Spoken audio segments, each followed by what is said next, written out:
खामोश वाकयात में नए आने वाले दोस्तों से गुजारिश है कि चैनल को जरूर सब्सक्राइब करें और बेल आइकन पर जरूर क्लिक करें ताकि हर नई आने वाली वीडियो का नोटिफिकेशन आपको बर वक्त मिल सके। तो चलते हैं आज के एपिसोड की जानिब। अस्पताल का कॉरिडोर उस तरफ सुनसान पड़ा था।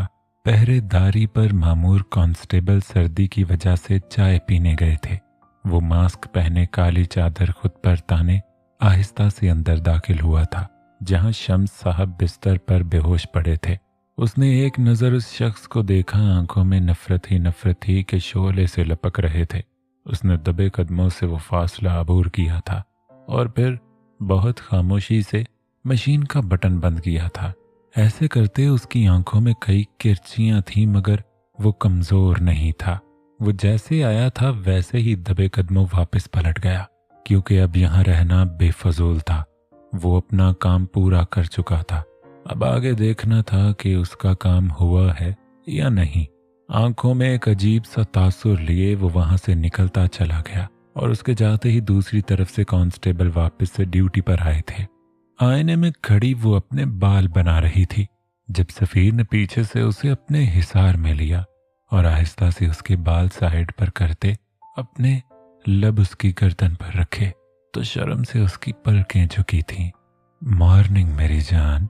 कल सुबह एक अहम काम के सिलसिले में सफीर को जाना पड़ा था और अब रात का गया वो अब आया था। अस्सलाम वालेकुम। मॉर्निंग।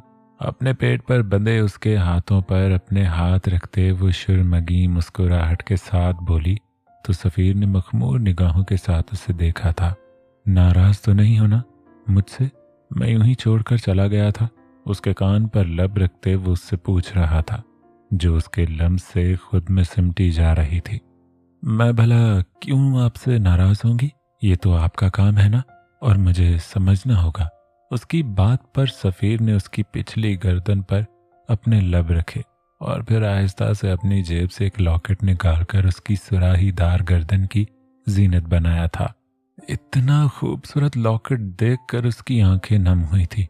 सफीर ये मुंह दिखाई जो मैं पहले ही दे देता अगर मुझे जाना ना होता, मगर अब भी देर नहीं हुई है। ये मेरी तरफ से मेरी बीवी को एक खूबसूरत तोहफा। उसका रुख अपनी तरफ करते सफीर ने उसके माथे पर लब रखे और सिदरा ने आहिस्ता से अपनी आंखें मौंदी थी। सफीर ने झुककर उन बंद आंखों को अपने लबों से छुआ और ऐसे ही गाल पर रखते वो आहिस्ता से उसके लबों को अपनी गिरफ्त में लेते उसकी सांसों को पीने लगा।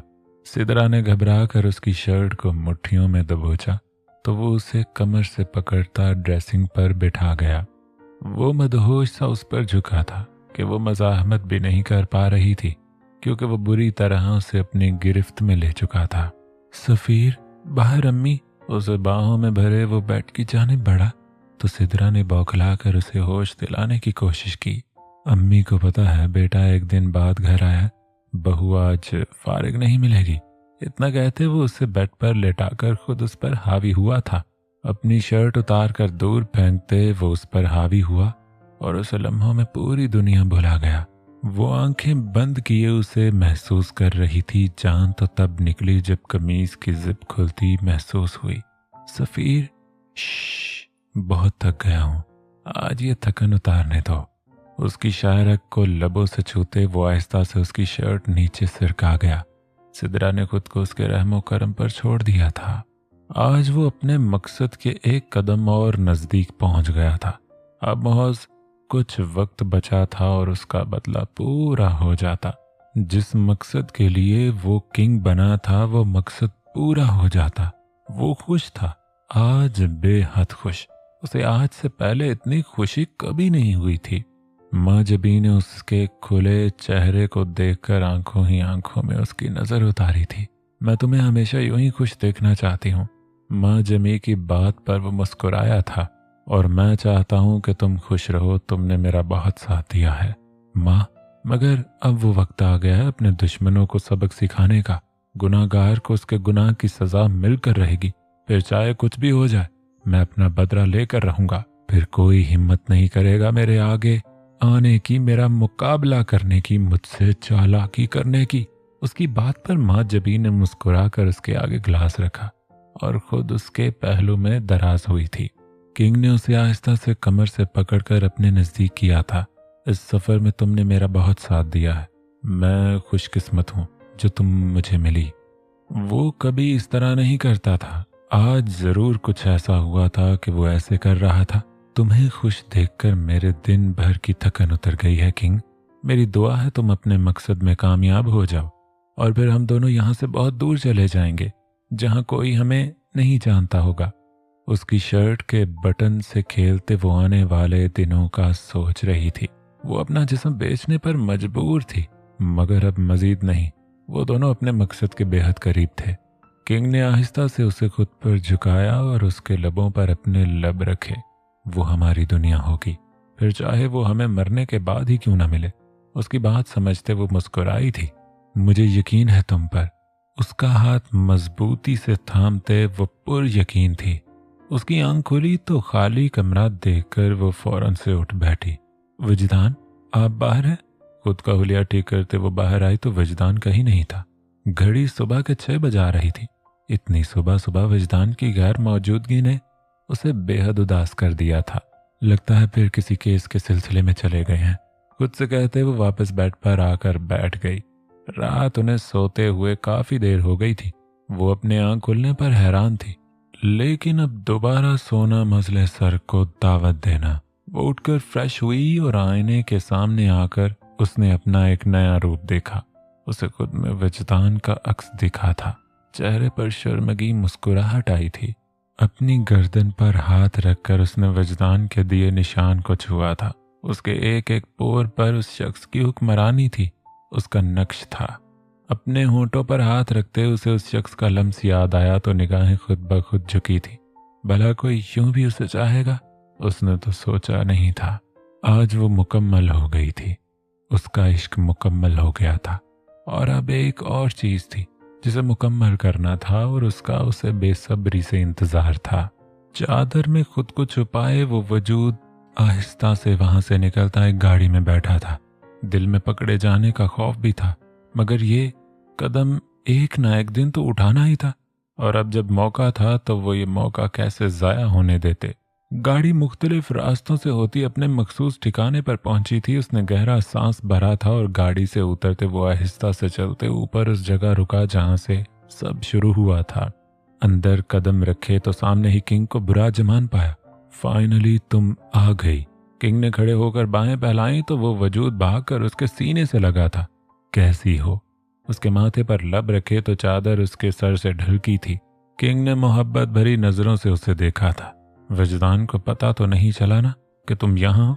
किंग की बात पर उसने नफी में सर हिलाया था। तभी अचानक किंग ने अपना मास्क उतारा था। वजदान का कोई हाथ नहीं है इस सब में। ये सब बाबा का किया धरा है। वही है जिन्होंने बचपन में मेरा निकाह वजदान से करवाया और लालच में अब किसी और से मेरी शादी करवा रहे थे। वो ऐसा अब कभी नहीं कर सकेंगे, क्योंकि अब ऐसा करने के लिए उन्हें ताकत चाहिए जो उनके पास नहीं। किंग की आंखों में शोले लपके थे। मुझे खुशी है रिहा, तुमने सच जानकर मेरा साथ दिया। तुम्हारी वजह से मैं अपनी मंजिल के बहुत करीब पहुंच गया हूँ। सिर्फ मेरी बीवी की वजह से मुझे क्रेडिट नहीं दोगे सबूर? वजदान की आवाज पर वो दोनों बुरी तरह चौंके थे। रिहा के चेहरे पर हवाइयां उड़ी थीं, वहीं ये जानकर कि किंग कोई और नहीं सबूर ही है। वजदान को तो झटका लगा था, मगर यह वक्त जज्बाती होने का नहीं था। सबूर ने उसके बढ़ते कदम देखे तो रिहा को बेसाख्ता अपने पीछे किया था। बेफिक्र रहो, इसे कुछ नहीं कहूंगा क्योंकि इससे दिल का रिश्ता है, मगर तुम इतना बड़ा सच मुझसे छुपाकर मेरे ही अंडर काम करते रहे और मुझे पता ही नहीं चल सका। मैं वाकई एक बेवकूफ मर्द हूं जो जज्बों और रिश्तों पर यकीन रखता है। वजदान की बात पर उसका दिल कटा था। वो उसे सच नहीं बता सकती थी और झूठ वो न चाहते हुए भी उससे बोल गई थी। ऐसा सोच जिसकी कोई माफी नहीं थी। रिहा का इस सब में कोई हाथ नहीं है वजदान, जानता हूं, मगर मैं आज सिर्फ सच सुनना चाहता हूं। सबूर इस किंग का सच जो वो आज तक इस दुनिया से छुपाता आया है। वजदान की बात पर उसने गहरी सांस भरकर अपने पीछे छुपी रिहा को देखा था। वो अपनी वजह से अपनी बहन का घर बर्बाद नहीं होने दे सकता था। ऐसा तो वो मरकर भी नहीं कर सकता था। रिहा ने उसे इशारे से मना करना चाहा, मगर वो उसके हाथ पर हाथ रखते उसे अपने होने का यकीन दिलाता सर हिला गया। आ जाओ, यहाँ बात करना ठीक नहीं है। विजदान को इशारा करता वो रिहा का हाथ थामे आगे बढ़ा तो वो आहिस्ता से उसके पीछे बढ़ा था। इस कोठे में माँ जबी को वो मिला था 11 साल का सबूर, जिसका अपना बाप उसे अपना नहीं मानता था। अपनी माँ को दूसरों की रातें रंगीन करते देखकर उसका कलेजा छलनी होता था और वो आदमी रोज आकर उसकी माँ को रुलाता था। वो छोटा बच्चा डरकर माँ जबी के पास जाकर छुप जाता और वो खुद जुल्म की शिकार उसे खुद में छुपा लेती। न जाने कब तक यही सब चलता रहता कि उसकी माँ एक बार फिर उम्मीद से हो गई। इस आदमी ने एक तूफान बदतमीजी बर्पा कर दिया और जब बेटी की पैदाइश हुई तो एक रात वह चुपके से आकर उस बच्ची को ले गया। उसकी माँ ने रो रो कर बुरा हाल कर लिया। उसका बाप एक अच्छा आदमी नहीं था। वो अपनी बहन को ढूंढने बाहर निकला तो कुछ औबाश आदमियों के हत्थे चढ़ गया और जब उसके सामने उसका बाप का चेहरा आया तो उसे यकीन नहीं आया कि उसका बाप उसे बेच सकता है। उन आदमियों ने उसकी मासूमियत छीन ली थी। वो रोता बिलखता सिसकता रहा, तड़पता रहा, मगर इन जालिमों ने उसे न बख्शा। उसका बाप उसका सौदा कर गया था। वो न जाने कितने दिनों तक न जाने कितने लोगों का निशाना बनता रहा। उसे रह रहकर अपनी माँ की फिक्र सता रही थी। वो पहले ही बेटी के गम में मुब्तला थी। उसकी गुमशुदगी ने उसकी माँ का क्या किया होगा, वो सोचों में गुम था। उसे यहाँ आए महीना होने को आया था तब उसे पता चला उसका बाप उसकी बहन का सौदा करने आया था, मगर वो बच्ची बहुत छोटी थी इसलिए वो उसमें कामयाब नहीं हुआ। ये सुनकर उसकी नसें फूलने लगी थी। दिमाग फट रहा था।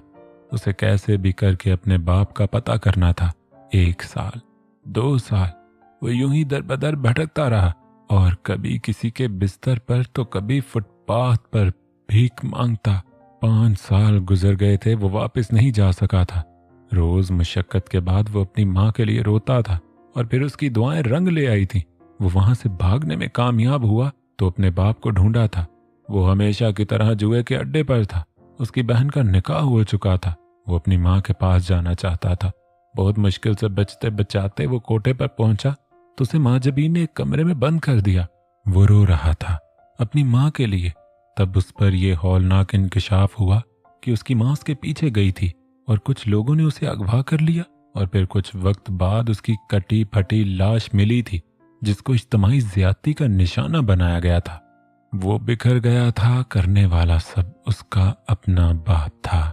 ऐसे वक्तों ने माँ जबी ने उसे सहारा दिया और दुनिया की नजरों से छुपा दिया। उसकी सारी तालीम तरबियत माँ जबी ने की थी। वो उसे अपने साथ रखती थी। जितना कुछ उसे आता था वो सबूर को सिखाती जाती। वो उम्र में उससे बड़ी जरूर थी मगर उसका तजुर्बा सबसे ज्यादा था। उसने उस कोठे के लिए बहुत कुछ किया था और सबूर के लिए भी, लेकिन उसका खानदान तो बिखर चुका था। उसे अपने बाप से बदला लेना था। वो उस पर नजर रखता था। वो जिस शहर जाता जिस पर नजर रखता और फिर वक्त गुजरता गया और वो बड़ा हो गया। उसने अपने आदमियों के साथ एक टीम बनाई जिसमें लोगों को गंदे दरिंदों से महफूज रखा जाता। जमील और सुबहान उसके खास आदमी थे। वो दोनों ही उसके और माँ जबी की हकीकत से अनजान थे। वो माँ जबी के लिए जज्बात रखता था मगर वो इससे कोई ताल्लुक नहीं रख सकता था। वो पुलिस फील्ड में इसीलिए आया था और उसे बहुत खुशी हुई थी विजदान से मिलकर। वो लोगों के लिए काम करता था और इससे अच्छा इन लोगों के लिए कुछ और हो ही नहीं सकता था। फिर एक दिन कॉलेज जाते उसने रिहा का रास्ता रोका और उसे सारी हकीकत बता दी। सच पर यकीन करना बहुत मुश्किल था मगर अपने बाप के रवैये से वो अच्छे से वाकिफ थी और उसके ताने। उसने सबूर से वादा किया कि वो वापस उसके पास आ जाएगी और कभी निकाह पर निकाह नहीं करेगी। और ठीक निकाह के बाद वो सबूर के पास आ गई। सुबहान और जमील की वजह से उसे ये सब नाटक करना पड़ा था और इन दोनों ने उसे भागने में मदद की थी। किंग की मौजूदगी में वो इस पर जुल्म करते थे मगर ज्यादा नहीं और कुछ निशानात वो जानकर खुद को देती थी ताकि इन दोनों को शक ना गुजरे। वो वहां से निकली तो उसे समझ नहीं आया वो कहाँ जाए। जब अचानक वो वजदान की गाड़ी से टकराई थी। वो हद से ज्यादा खौफजदा हो चुकी थी। वजदान उसे लिए अपने साथ ले आया और जब उसने वहां सबूर को देखा तो उसकी जान में जान आई थी। दोबारा से निकाह करने का मशवरा भी सबूर का था, क्योंकि उसके नज़दीक बचपन का निकाह नहीं होता। वो वजदान के साथ मिलकर दुश्मनों को धूल चटा रहा था। वजदान को इस बात को इल्म था कि किंग बुरा नहीं है, बल्कि वो हर कदम पर उसकी मदद ही करता था। वो अपने बाप को सबक सिखाना चाहता था। उसे लगता था रिहा के अगवा होने से उसका बाप कुछ न कुछ सबक जरूर हासिल करेगा। मगर इंतहा तब हुई जब उसने सिद्रा का सौदा करना चाहा। वो एक लालची आदमी था। वो वक्त के साथ साथ उसकी लालच बढ़ती जा रही थी। ये सब ठीक है, मगर तुमने उनके घर हमला क्यों करवाया? उसके खामोश होने पर वजदान ने सवाल किया तो उसने ना में सर हिलाया। मैंने कोई हमला नहीं करवाया था और मेरे लोग मालूम कर रहे हैं कि हमला किसने करवाया है। अभी वो इसी बात को कर रहे थे जब वजदान और सबूर दोनों का फोन एक साथ रिंग हुआ था। फोन उठाने पर जो खबर इन दोनों को मिली, उसने इन दोनों के कदमों से जमीन खींच ली थी। शम्स साहब को किसी ने कत्ल कर दिया था। अस्पताल की सीसीटीवी से एक शख्स नजर आया, मगर चेहरा छुपा होने की वजह से वो लोग उसे पहचान नहीं पाए थे। रिहा और सिद्रा इतने वक्त बाद मिलकर खूब रोई थी और अब भी वो अपने घर के बजाय सफीर के घर मौजूद थी। सबूर ने परेशानी से उसे देखा था। अगर उनका कत्ल किसी और ने किया है तो कौन है वो? क्या कोई और दुश्मन? सबूर की बात पर वो चौंका था। क्या लगता है सबूर, कौन हो सकता है जिसकी उनसे दुश्मनी हो? उनकी हर एक से दुश्मनी थी। वो मेरा बाप था। मैं उसे सजा देना चाहता था, मगर मारना हरगिज नहीं चाहता था। ना मेरा कोई ऐसा इरादा था। वो जो कोई भी है, उसने इतना बड़ा कदम ऐसे ही तो नहीं उठाया। सबूर, माँ जबीन से तुम्हारा क्या रिश्ता है? उसकी बात पर सबूर चौंका था। वो क्या बताता कि इतने साल से गुनाह की एक दलदल में फंसा हुआ है, जिससे चाह कर भी वो बाहर नहीं आ सकता, कि इस औरत के उस पर कई एहसान थे। वो मेरी एक गलती है जो मेरे गुनाहों को बढ़ा गई। उसने जितनी मदद की उसका शुक्रगुजार हूँ, मगर कुछ ऐसा है जो वो छुपाती है और कोई इससे वाकिफ नहीं है। वो अपनी बात अभी मुकम्मल भी नहीं कर पाया था जब एक खबर ने इन दोनों को साकित किया था। माँ जबी बाई ने खुदकुशी कर ली है बॉस। वजदान का अहलकार आकर उससे बोल रहा था और वो दोनों बेयकीनी से उसे देख रहे थे। वो दोनों फौरन से वहां पहुंचे थे। तब सबूर के हाथ एक खत लगा जो किंग के नाम था। किंग, मैं जानती हूँ सच जानने के बाद तुम मुझसे नफरत करोगे, मगर मैं अब थक गई हूँ। सच्चाई को छुपा छुपा कर तुम्हारी माँ के मरने के पीछे सिर्फ तुम्हारा बाप ही जिम्मेदार नहीं था, बल्कि मैं इस सब में बराबर की शरीक रही थी। मुझे इससे मोहब्बत हो गई थी और हम दोनों ने मिलकर वो सब किया था और हमारा काम आसान था भी, मगर मुझे इसकी असलियत मालूम हो गई। वो मेरा सौदा करने लगा था। मैं दूसरे बड़े आदमियों के साथ वक्त गुजारती और वो मुझे एक ढेला नहीं देता, और मैं उसकी मोहब्बत में हर चीज करने को तैयार थी। मैंने तुम्हारी माँ को रास्ते से हटा दिया और जब शम्स की बकवास पड़ने लगी तो मैंने उसे भी हमेशा के लिए कोमा में भेज दिया, मगर मुझे शक था वो जरूर नाटक कर रहा है, इसलिए मैंने उसे खत्म कर दिया। मैं थक गई हूँ अपनी जिंदगी से, इसलिए हमेशा हमेशा के लिए इस दुनिया को छोड़कर जा रही हूँ। ये खत उसके बाकी सवालों का जवाब था। हकीकत तल्ख थी, मगर वो सब्र कर गया था। अब उन्हें पीछे मुड़कर नहीं देखना था। वक्त तेजी से गुजर रहा था जो इनके जख्मों को मंदल कर गया था। सिद्रा और सफीर अपने घर में खुश थे। उनके 2 बच्चे थे। सफीर का तबादला हो गया था और अब वो लाहौर शिफ्ट हो रहा था। वो कब से खिड़की में खड़ी माजी को सोच रही थी। उनका हंसता बंसता घर सब खत्म हो गया तो अल्लाह ने उसे एक नया घर दिया था, और वजदान और उनके बच्चे जोया और सोहम उसकी कुल कायनात थे। वो अपनी सोचों में थी जब वजदान ने पीछे से उसे अपने हिसार में कैद किया था और उसके बाल साइड पर करते उसके कंधे पर अपने लब रखे थे। किन सोचों में गुम हो जान आप कब आए? जब आप सोचों में उलझी हुई थी।